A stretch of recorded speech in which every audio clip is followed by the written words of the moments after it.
അപ്പോൾ ഇന്ന് ഞാൻ നമ്മളെ പള്ളിത്തൊടുവിലൊന്ന് പോവുക, നമ്മളെ മറവ് ചെയ്യണേ. അവിടെ വൈഫിൻ്റെ ഉപ്പാൻ്റെ കബറിങ്ങൽ മീസാങ്കല്ല് പേരെഴുതി കൊണ്ടുവെക്കാൻ വേണ്ടിയിട്ട് പോയതാട്ടോ. അപ്പോൾ ഞാൻ അവിടെ മീസാങ്കല്ലൊക്കെ പിന്നെ റെഡിയാക്കി വെച്ചിട്ടുണ്ട്. അപ്പോൾ ഞാൻ മൈലാഞ്ചി കൊമ്പ് കൊണ്ടുപോയിട്ടുണ്ട്.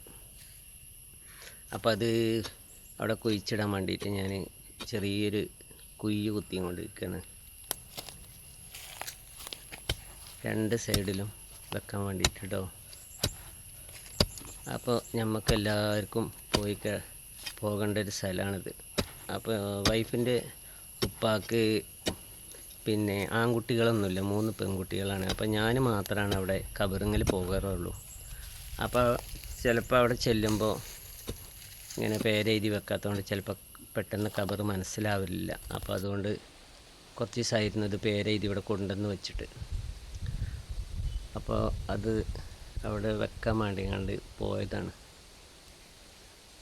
വൈഫിൻ്റെ ഉപ്പ എന്ന് പറഞ്ഞാൽ ഒരുപാട് ഇഷ്ടമായിരുന്നു, പക്ഷേ കൂടുതൽ നമ്മളൊപ്പം ജീവിക്കാനൊരു ഭാഗ്യം ഉണ്ടായിട്ടില്ല. അപ്പോൾ അത് എന്നൊരു സങ്കടമാണ്.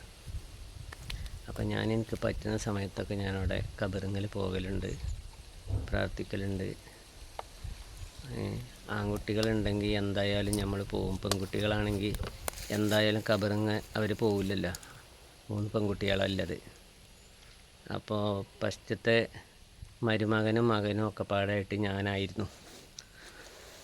എന്നെ ഭയങ്കര ഇഷ്ടമായിരുന്നു. പക്ഷേ എന്താ ചെയ്യുക, ഏതായാലും നിങ്ങളെല്ലാവരും പ്രാർത്ഥിക്കണം.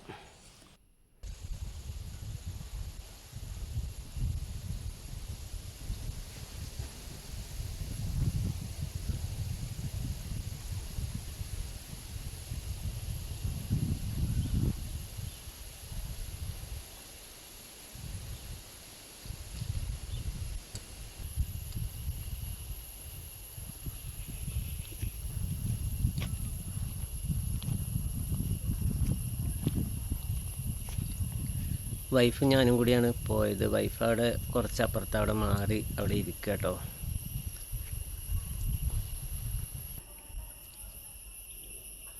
അപ്പോൾ ഇതാണ് ഇവിടുത്തെ പള്ളി.